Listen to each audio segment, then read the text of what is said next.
Welcome to Liberty.me Live. My name is Albert Lu. I'm the host of the Power and Market Report at powermarket.com. And with me today, I have Maurice Jackson.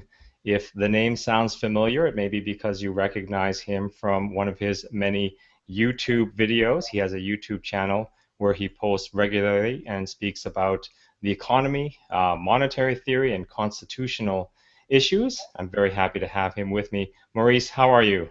Doing fine, sir. How you doing? Thank you for having me. Thank you for joining us today.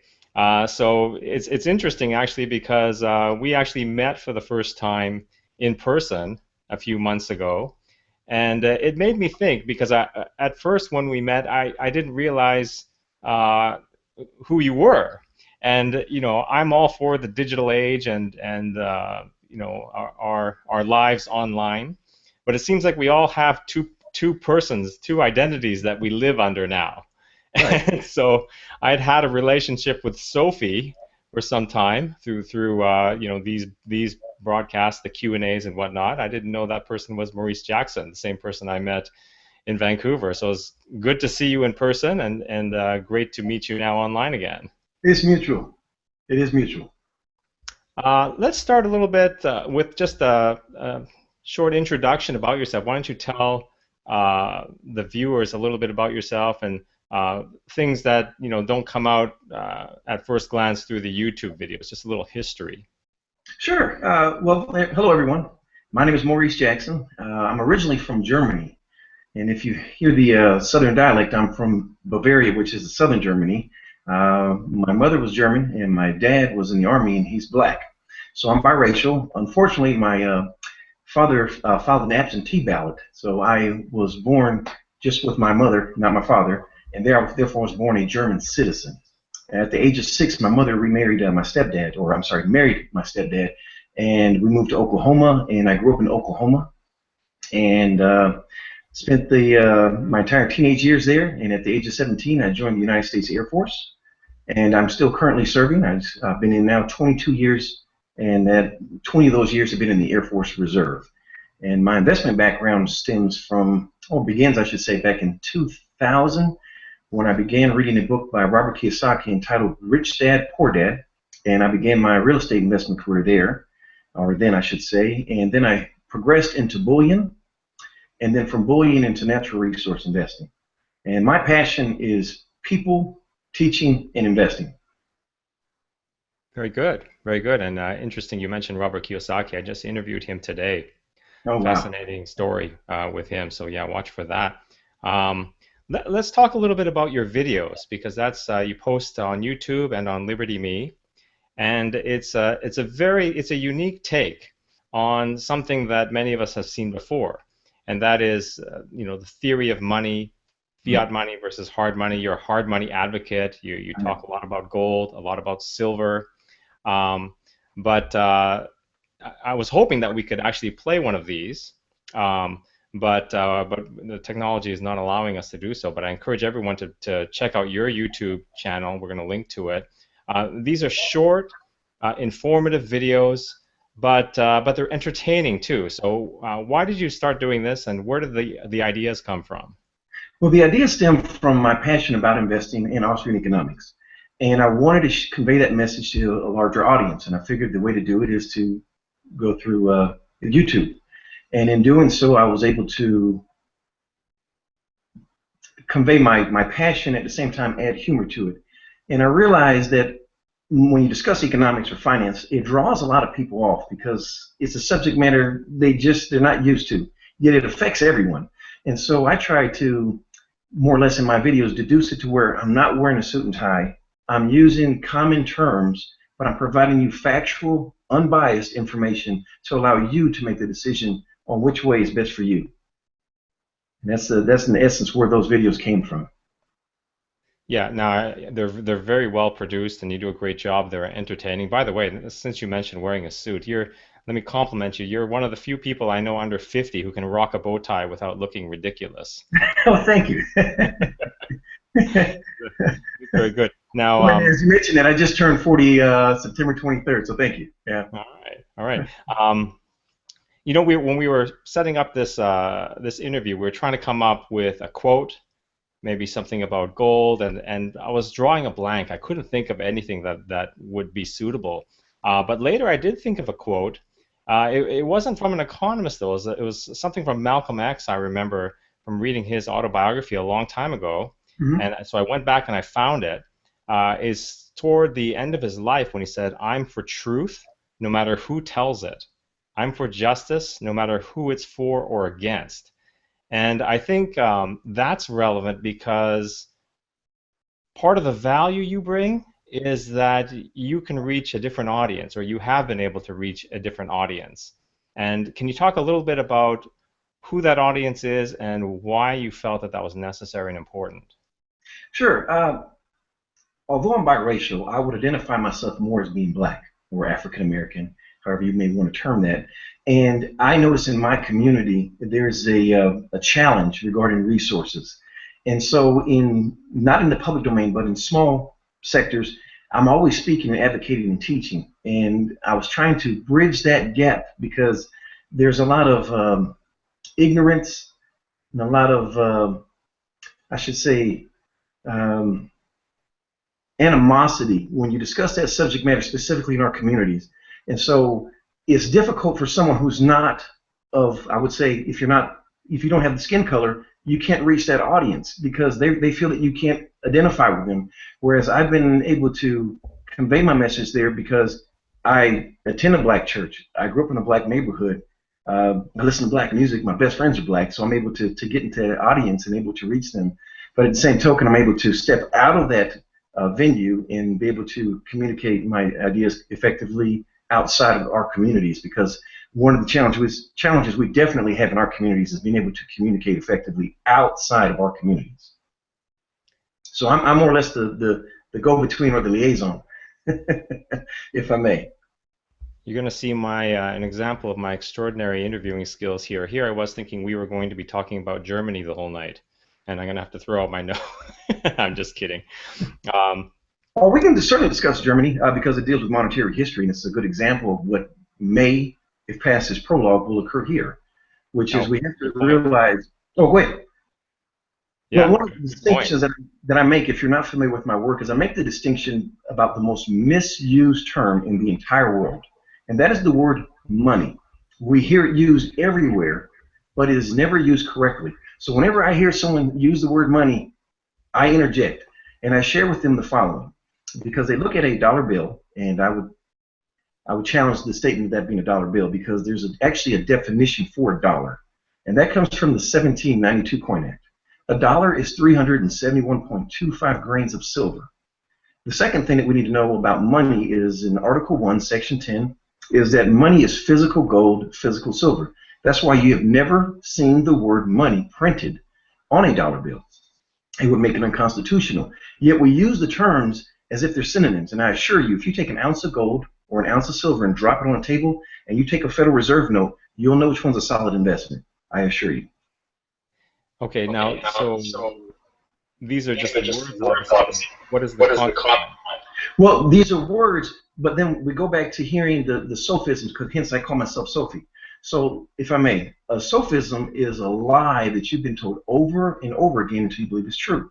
And one of those lies is calling something money that isn't money. It is currency, and I enjoy it. If I find $100 bill, eureka, I'm happy. But I do recognize that it is not money, and that is one of the challenges I believe that we have globally is that we think something is money. So I'll give you an example. You'll watch one of the mainstream medias, you're on the financial news network portion of it, and here's what you'll hear.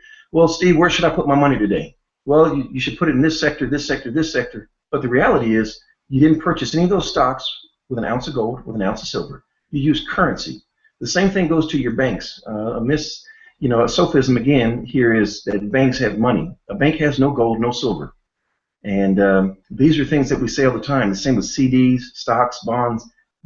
What is used for the transaction is currency. It is not money.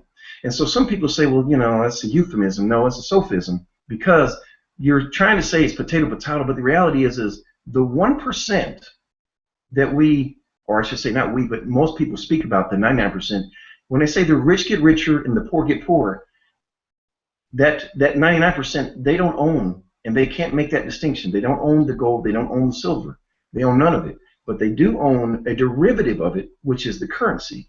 And if they can't make that distinction, hence that's where we have generational issues of finance. And so one of the things I try to advocate in my blogs is becoming a generational steward. And how do you become a generational steward? Is by educating yourself with simple little messages that I have in the YouTube videos and being able to discern what money is and what money isn't. And in saying that, I'm not saying put everything into gold and silver. That's not what I'm saying. If you read the blogs, you'll understand what I'm advocating. I do advocate a certain position in that. And I also advocate platinum and palladium. So I recognize there's other precious metals.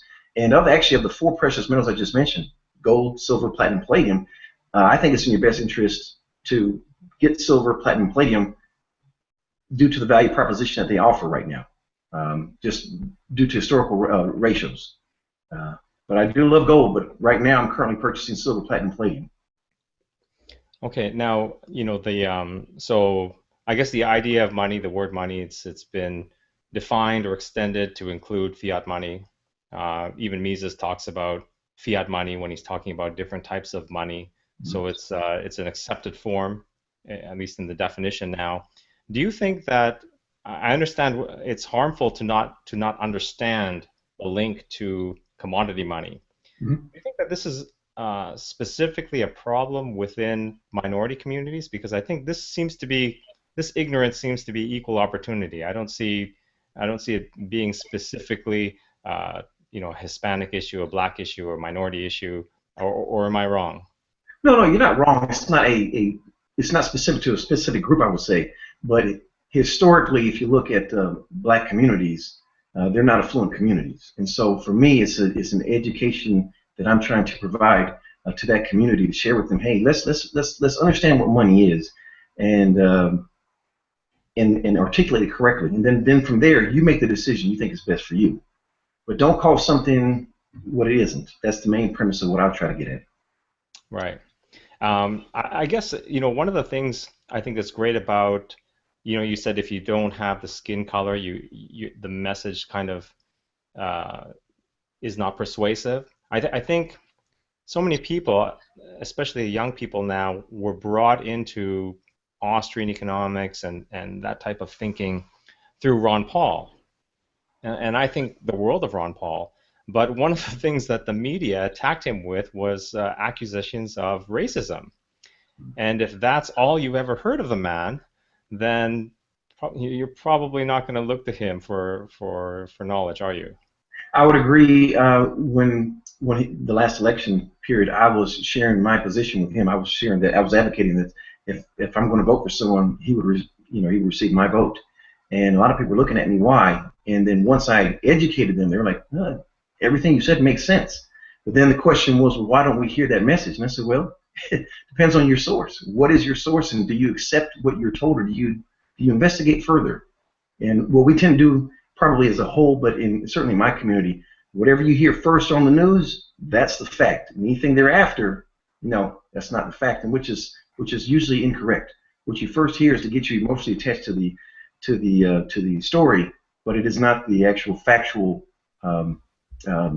evidence, I should say. It's not the truth per se behind the matter.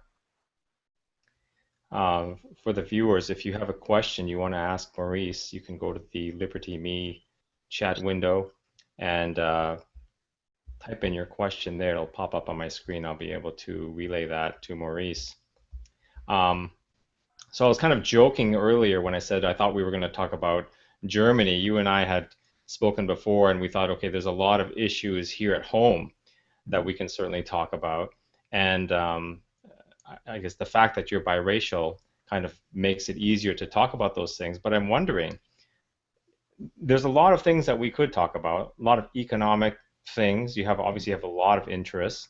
Do you find that you get pulled into these discussions more often? As an example, I'll give you Walter Williams. Okay, he's a great economic commentator. It seems like though anytime someone interviews him, they want to talk about black issues, and I'm wondering, this guy could talk about anything you want, right? But he always gets pulled into that.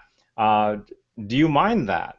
Do you enjoy it? Do you feel it's maybe your responsibility to speak out on these things? How do you feel about that? I do because I'm not biased per se to one.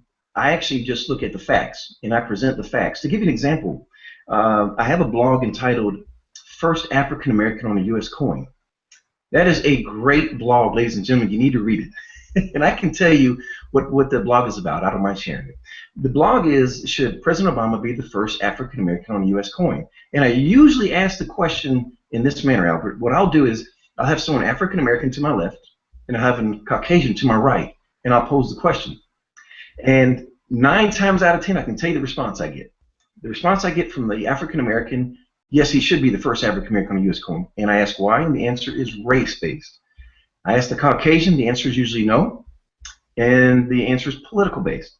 And then you can start to see two complete strangers, their nonverbals change, and they start to get angry with one another. And I just kind of sit there and just wait for my moment to kind of interject.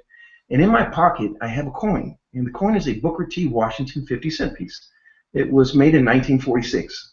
And I'm looking left, I'm looking right, I'm standing right there in the middle. And then I'll interject and I'll pull out the coin. I say, gentlemen, will you take a look here what I have? And they both look. And I said, this is a Booker T. Washington coin made in 1946. Irrespective of how you feel, empirical evidence states that President Obama cannot be the first African American on a U.S. coin. It's already been done. And you get these blank looks. Then I asked the question, well, why was Booker T. Washington put on a 50-cent piece? And the reason was to stop communism in the African American community. And all you now is flatline. It's just flatline. You should see the look on these people's faces. And the good thing is I know CPR, so I'm resuscitating them. It's okay. I'm going to educate you. I'm going to educate you. Don't worry about it. Hang in there, guys. And we go a little further into the discussion, and I said, you know, he still couldn't be, even if Booker T. Washington wasn't the first African American on U.S. coin, he still couldn't be the first because he's biracial. Because the question is, should he be the first African American on U.S. coin? And so these are sophisms, and it's not a play on words, but it's trying to get an awareness out there. And then I always leave with this statement. I say, ladies and gentlemen, whoever the people were that I asked the question to, I was not born a U.S. citizen. And I know that both of you were. Please tell me that you are not voting, because obviously you don't know much about the United States history. And I walk away. And it makes them say, wow, hey, I'm sorry, I have to go. I can share with you those are factual statements. I'm not skewing the numbers, but that's what you get. Those are the answers you receive, and the nonverbals, they're there. And so what you have is tension and hatred over ignorance. Long story short. Yeah, now maybe you could share some of your other experiences as well. You say like you like to hang out at the barbershop, and I can just see you there, talking about, asking questions, getting in the middle of things.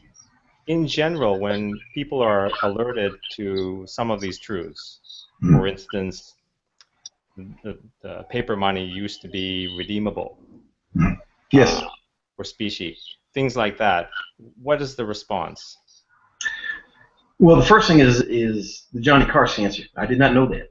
I did not know that. Okay, don't blame me. Okay, but you do have a smartphone. Make it earn its nomenclature. Use the phone for something other than for entertainment purposes, and look at the information. So when I'm in a barbershop, and we tend to have some, and now let me backtrack if I may on that. In a barbershop, and I've lived in. I mentioned I grew up in Oklahoma, but I've lived in Florida. I reside in North Carolina, and half the year I'm also residing in South Carolina. So I travel frequently as well. What you see predominantly in our barbershops is everyone that has a political view in the barbershop, 9.8 times is going to be skewed to the left. So whenever I have a rebuttal, they're saying, hold on, man, you Republican? I'm like, no, I'm not Republican. But I just, and I'll still contest or refute what they're saying to me with empirical evidence. And it gets a little contentious in there. And then I'll leave the barbershop and say, you guys have a great libertarian day, and I'll walk out. I enjoy doing it.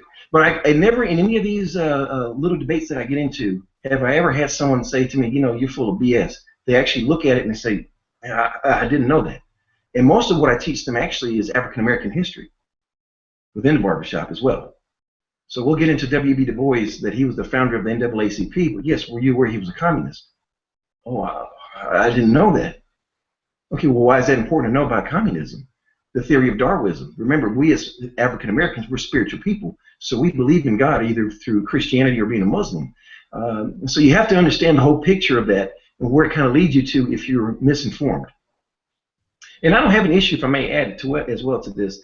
If you want to be on the left, that's fine with me. But just be on the left because you've heard both sides and you've taken an approach of determining which one was best for you. But if you only know half the truth, then you're going to live a lie. I just took it for granted that I knew, but what is your political philosophy? You're not a Democrat, not a Republican? No, I'm libertarian. That's what I thought. Are you a voting libertarian? Yes, Okay, so Libertarian Party. yes. But when not, for whatever reason, I have to educate people on libertarian. What is libertarian? So it's fun. I enjoy the educational aspect of it, and I can tell you many times after I leave that scene, wherever that discussion was, and at a later date I run into somebody, the response is always the same. Bro, you deep, man. I didn't know you were that deep, man. I had no idea, man. I was looking up some of that stuff you were saying, man. Everything you said was on point. But here's the challenge. Have you changed your mind? Nah, man. Man, I can't do that, bro. I'm like, really? I said, that's fine. Just don't procreate, man. Please, whatever you do, don't procreate. Now, that's precisely been my experience as well, though. And so for that reason, I've kind of stopped. I'm not as active in discussions and trying to persuade because you get to that point, you provide examples, empirical evidence, history, whatever you want, and oftentimes actually, maybe it's worth it for the times you get through.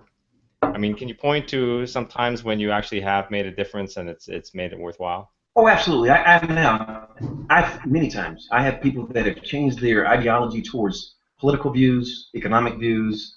They begin to question things now, whereas before they were just accepting information, and they now feel empowered. And that's a great feeling when you can see someone be empowered, and they didn't realize that they could actually do that.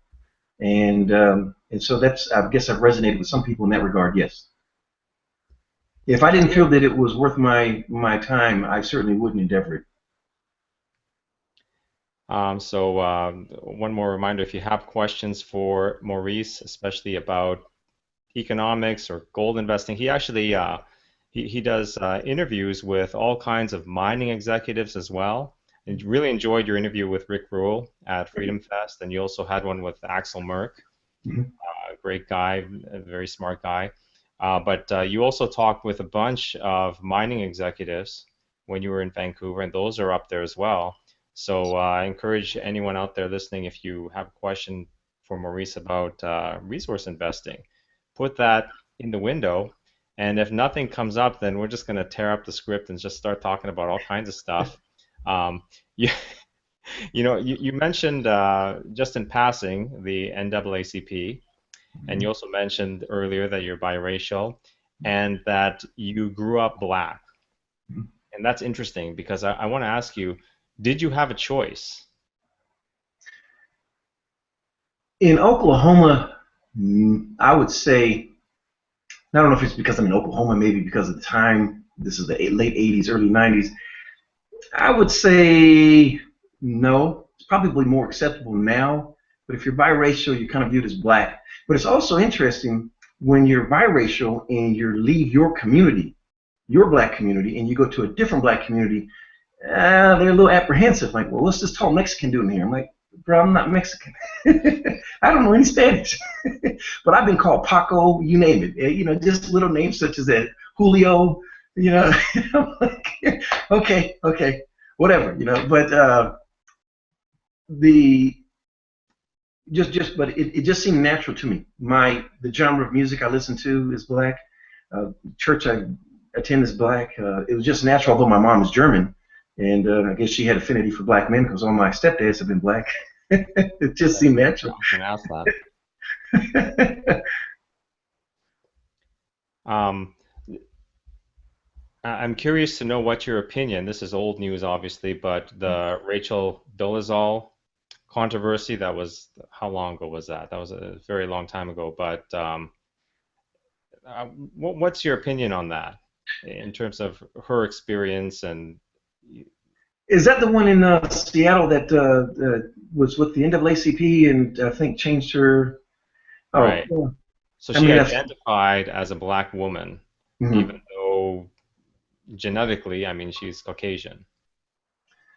Not to say I hate to say anything negative about somebody I don't know, but it sounds to me that would just be a classic example of identity crisis. Um, you can have an appreciation for another culture, but recognize who you are. Although I associate myself more as being black, love being German. It's just that in Oklahoma there isn't too much German going on there, so I lost that part of it. And I do still speak German, not frequently, but if you hold a conversation with me, I can talk to you for a little bit. But Yeah, in I fact, you guess in told me her, you're trying I'm it sorry. out on Axel Merck, right? Yeah, that's how we actually were able to bond a little bit, and we did an interview because of that little bond we had, I think, and I think the interview went great. I regret that it didn't have more views. Axel Merck is a great mind. He has a wealth of information, and again, the interviews that I do, I try not to make them to where they're too sophisticated. I like to keep things at an introductory level. But if I personally need to go to intermediate or sophisticated level, I completely feel comfortable with that, but I don't want to make the interviews that way. And especially the educational videos that I do, where I'm doing the monologue, I certainly want to keep that in the eighth grade level Well, because your that way I can keep it interview, entertaining. I'm sorry. yeah, I would say your interview with Rick and the one with Axel was not eighth grade level. You know, it was definitely more advanced than that. It was, No. The interview is correct. The interviews, I'll step that up, of course, but I don't want to take it too in depth. Even with the mining companies, you could certainly delve into the financial aspects of it, and that might get some people a little confused. Whereas I'm trying to advocate, hey, you should take a look at a position in uranium, and here's why, and here's a macro view of it, and here's a company that I personally invest in, and here's why. And so that's the view I try to provide to someone on the channels. okay. So before we move on, I know we talked a little bit, you want to talk about Black Lives Matter. But before we do that, is there anything on the investment side that you want to cover before we move on to that? In terms of, look at the commodity markets now. Things are melting down. We have, Glencore looks like looks like they might be okay for now, but that looked like it was going down Mhm. fast. Uh, what are you looking at now? What's of interest to you now? To me, water rights, platinum, palladium, uranium, silver, and of course gold, but not gold bullion. Maybe, and not even proxies to gold. Maybe in the coming month, but not at this present moment. I like the royalty and streaming companies for gold, or more or less royalty companies, but those are the ones that capture my attention for the most part. Now And you of say course, some not. exploration companies, gold exploration companies. I don't know if you want to mention names, but if you want, I'll mention names. I have no. No, it's fine. If you want to mention names, I think that's okay. Sure, reservoir minerals, Mariana, Marisol, uh, fission, uranium, Franklin, Nevada, Rand Gold, Royal Gold. Those are names that I'm looking at. Today I purchased Ivanhoe. That's probably my favorite. Ivanhoe and there's some other ones there. Of course, Laminera purchased that again today. It's water rights. That's one that most people don't even think about. Is water rights. And all kudos that goes to Rick Rule. Rick Rule is the one he mentioned those. I'm a strong follower of Rick Rule, and he mentioned those, and I started educating myself on those. And I said, "Wow, what an amazing investment opportunity!" And you mentioned that you interviewed Robert Kiyosaki. He just conducted his podcast on Tuesday, and he had Jim Rickards' son on there as well as Chris Martinson, and they were discussing water rights. So that'd be great for someone to listen to if they wanted to get some background on water rights and how it works and how it fits in your portfolio. Oh, that's excellent. I'm gonna have to give that a listen, actually. You're talking about Scott Rickards. I have him coming on in 2 weeks. That'd be interesting. Yeah, so that is a very interesting area. But I would strongly encourage anyone listening, if you have no position in precious metals, it's an opportunity of a lifetime. If you look right now, 0.3%, I believe it's U.S., not world, but U.S. citizens own precious metals. And I hope I'm not misquoting that, versus 8% in 1980 during the last bull market. This is just an amazing opportunity, and a welfare recipient can join this. Just to give you an example today of what I personally do. Hey, yeah, let me share this one. Today, this is something I personally do. I go to a bank, and whatever the transaction is, irrespective of the transaction, I always ask the teller and or tellers, do they have any half dollars? And if the answer is yes, I ask are any of them in the 60s, and they will give you silver. If I'm back, allow me to backtrack. So a Kennedy 50-cent piece from the 60s, all of those contain silver, but there's a different ratio of the amount of silver depending on the year. But they will sell them to you for 50 cents, and they have silver in them. So today I purchased $26.70 worth of silver for $6. Easy transaction, and no taxes. Wow. I had no idea. Absolutely. And my 5-year-old son, I have a 5-year-old twins and a 6-year-old. If they were here right now, they will tell you, so what does Daddy do when he goes to the bank? He has to tell us if they have any 50-cent pieces, and they can tell you immediately how to be able to discern which ones are from the 60s. Because if you look on the edges of the coin, if you see brown, that means it's 75% copper and 25% nickel. So automatically, without looking at the front of the coin, the obverse of the coin, I already know it's made after the 1960s. Easiest investment you can make. That's funny. And you know, those junk bags are selling for an enormous premium right now because of the shortage of silver. Yes, a lot of coin shops right now, I believe it's 28% premium right now. And you're saying So you that's can at the retail level, good though. place. Yeah, and these are things that anyone can do. It's just a matter of you educating yourself and understanding why. And again, I look at my precious metals as a savings, with the opportunity and potential to, of course, as a speculative investment as well. But I more or less look at it just knowing that every single currency that has ever been created goes to a value of zero. Not most, every. Now, just to give you an example, when I was born in West Germany, we used the Deutsche Mark. You can't go anywhere in Germany and purchase anything with the Deutsche Mark. So just remember that every currency goes to a value of zero. In the United States, we're on our third currency. We began with the Continental during the Revolutionary War, and then we went to the greenbacks during the Civil War, and now we're on the petrodollar per se. And all of them have met their demise, and we are certainly en route to some type of catastrophic event. Maybe not a value of zero, but there will be a significant devaluation. Okay, so let's move on, Maurice. I just Okay. open it up to you to talk about anything you want. I know you had a few things you want to talk about, and you know, I'm very ignorant in these issues, so I'll just sit back and listen and ask questions. All right.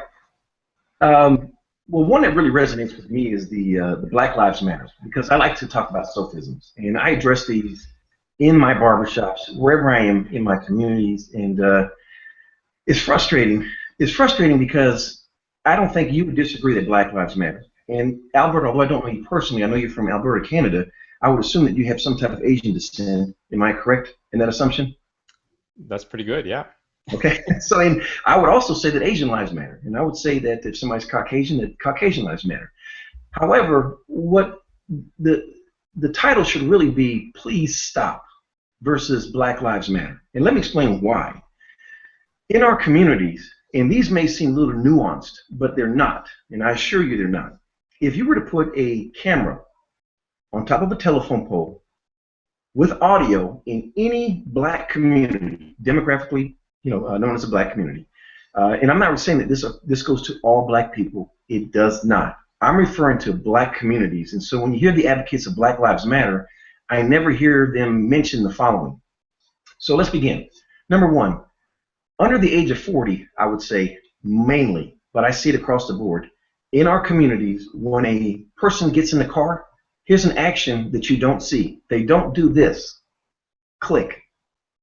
Because we have a tendency to think that we should be hard. So we call ourselves thugs and gangsters, whatever the case may be.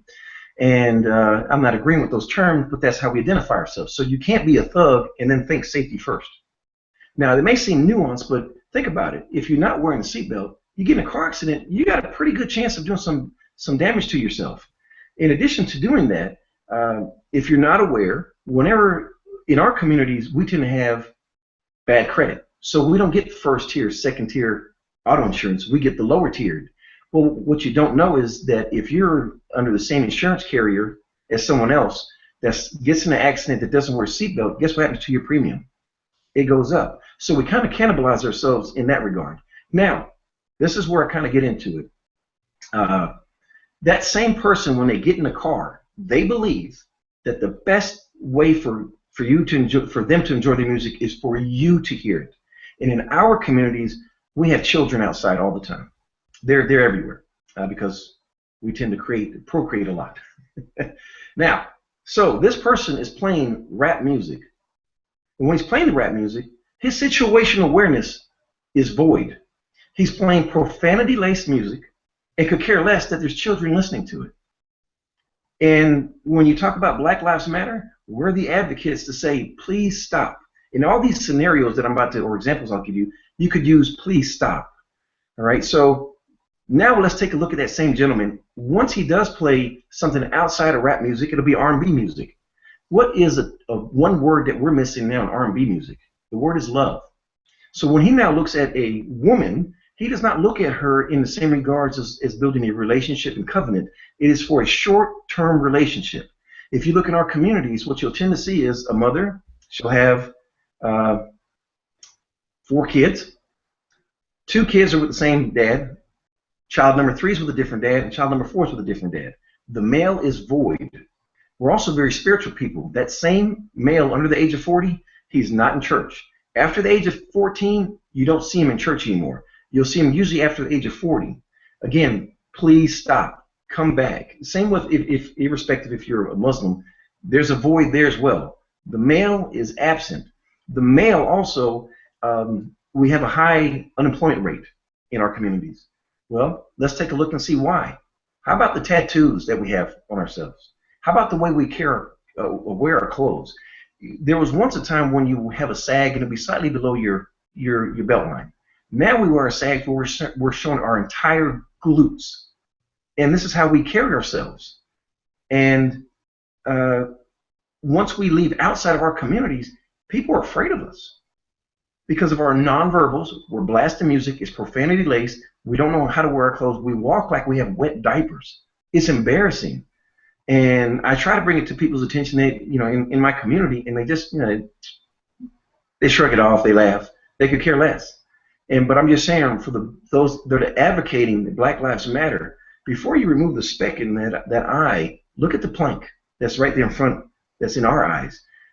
Stepping back again, when we look at homicides that occur. Oh, you still with me? Sorry, I'll get some coffee here. Keep going. All right. You good? Yeah, I'm good. All right.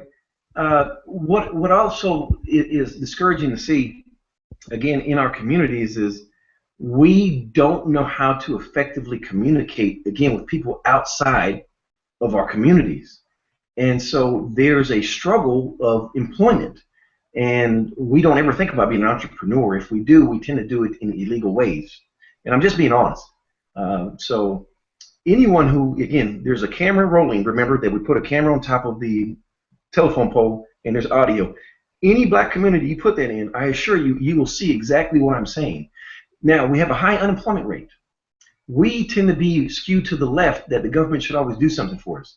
You go into our communities, they're not beautiful. There's trash everywhere. We tend to believe that the trash man should pick up the trash that's everywhere. No, he should pick up the trash that's in the trash can. So if you're not employed, what's stopping you from getting the trash bag and picking up your trash? We won't do it. We believe somebody else should clean our mess. It's not like somebody Caucasian comes into the community, takes their trash, dumps it in halls, and gets out of the community. They don't do that. We do that to ourselves. But yet we're always pointing fingers at everyone else. I mentioned just briefly a second ago, homicides. When you look at the number of homicides that occur, it's black on black, black on black, black on black, black on black. And as we move down that road, you might have finally, or you will, there's a Caucasian police officer kills an African-American male. In all those scenarios, I don't want any of those individuals' lives gone. I want to make sure we're clear on that. But we just point our finger at that white police officer. And I'm saying to myself, so what about the other homicides that didn't make the news? And I'm always amazed at how a local event of just example, one that comes to my mind, Trayvon Martin. I reside in North Carolina. Why is that on national news? Homicides occur everywhere in this nation. but we are be selective of where you get your information from, because the news will make it seem like there's a situation that may not really be there. And so the real situation is black on black, black on black, black on black. The numbers are skewed. If there's a ship here, it's going to sink because we kill each other. Not to belittle the point, but we make it seem as if, I'm going to use an example here. There's a funeral, black on black crime. There's a funeral. During the funeral, we don't just say to the Reverend, you don't have to pray for our son. He got killed by one of our own. We're going to make it. We're all right with that. But if a white officer kills that black man, pray for our son. I don't know if he's going to make it to heaven. That white man killed him. Now, it seems like I'm making light of the situation, but that's the way we make it seem with Black Lives Matter. And it's really unfortunate. We need to address these things, and that's where, again, where I say, don't say Black Lives Matter. Please stop. And in all those scenarios that I've just brought up, you know how much government funding it takes to do that? Zero. It takes nothing. It takes effort. It takes acknowledgement that we really are in that situation. If I may, can we discuss the Confederate flag? Yeah, but before we do, I just have Sure. a question. Yeah. So, in your description, you use the term "we" a lot, and every community and so on and so forth. If you were someone who was outside of the community, and we were having this discussion, I would probably ask, well, are you just overgeneralizing? I mean, is this Absolutely an not. exaggeration of what's going on? No, What it's what not an would you say? exaggeration. Well, and just to kind of maybe add to it as well, in our communities, we don't have people patronize anyone really outside of our community. They don't come into our communities. They're afraid because of nonverbals, language barriers, and we do tend to have, and I'll admit it, we tend to have a lot of anger and hatred to someone outside of our race. We do. I would be the first to admit it. I'm there, folks. I'm telling you. Now, it's unfortunate. That's not everyone, but I'm referring to if you go into a large population, black communities, that's what you're going to have. And I could expand upon it a little further as well. In our communities, when you go into our communities, what you just never see, and it's really unfortunate, you never see anybody with a book in their hand, specifically men. You have people sit on the porch, they'll drink beer, they'll have cigarettes, and once they finish that cigarette, although the trash can is to their immediate left or right, they throw it on the ground. You don't see them read books. If I went there, if that camera was rolling again that I'm referring to, that's on top of that street light, and you interviewed the first 10 men that walked by and say, hey, or drove by, just stop them, what's the last book you read? And you'd hear Christmas carols, irrespective of the year, you'd hear Silent Night. We don't read. I'm being serious. We don't read. All we do is regurgitate information that we've heard, and I hate to say this, the elevator almost doesn't leave the first floor with us. In some cases, there is no the second floor. We're just on the first floor. All we discuss in our barbershops is sports, entertainment news, and if there's something controversial, again, like a police officer taking the life of someone, and I'm not saying the person was innocent or guilty, I'm just sharing, that's it. And of course, nightclubs. Got to mention nightclubs. Got to talk about that. And that's really unfortunate. But again, this is where the Black Lives Matter. You really want to have an impact on somebody.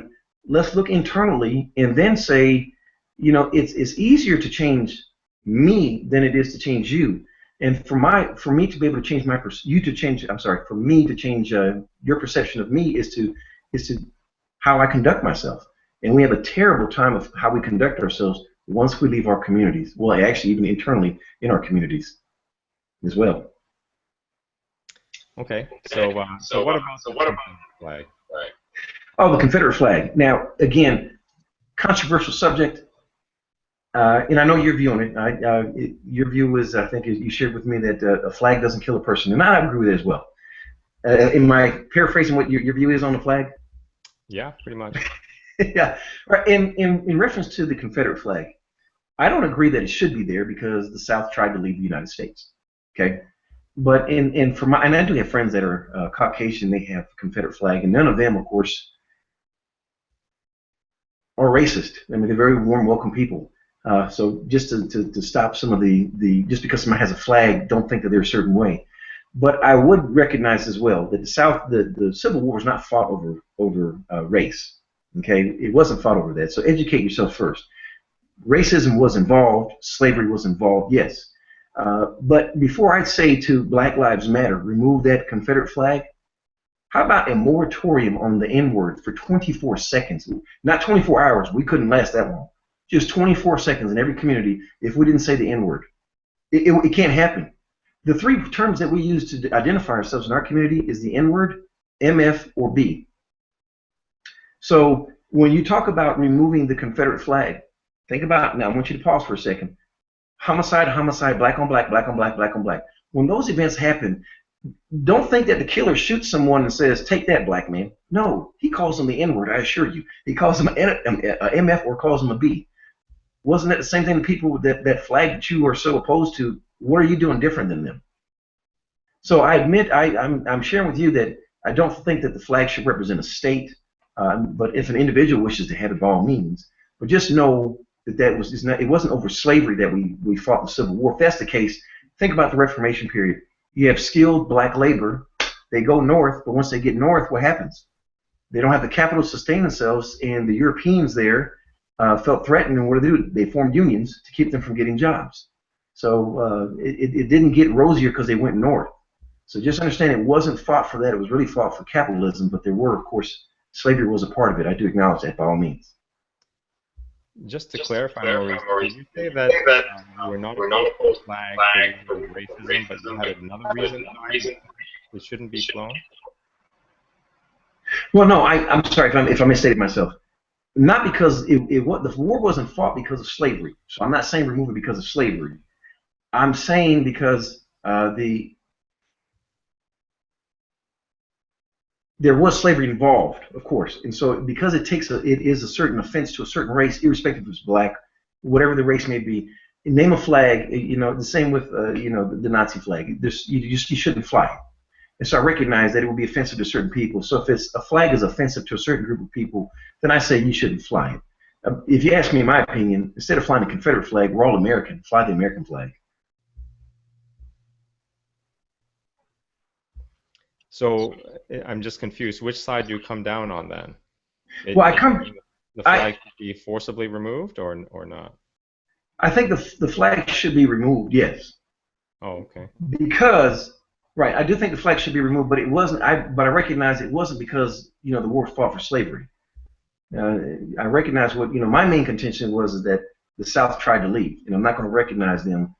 And I do recognize slavery is part of it, but it wasn't the reason. Okay. Before we wrap it up, I'll give you one more chance to get in here. Ask questions in the window. I think that this has been an interesting discussion. Getting a bit of echo there. Okay, then I don't have any questions, Maurice, so I want to thank you for taking part. It's been great getting to know you during the interview, and look forward to more of your videos. I want to mention that so Maurice has a blog at Liberty.me. It's a sophie.liberty.me, so that's SOFEE.liberty.me, and you also have a YouTube channel which we're going to link to.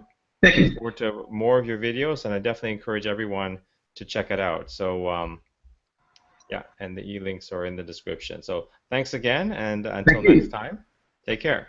It's been a pleasure. Thank you so much.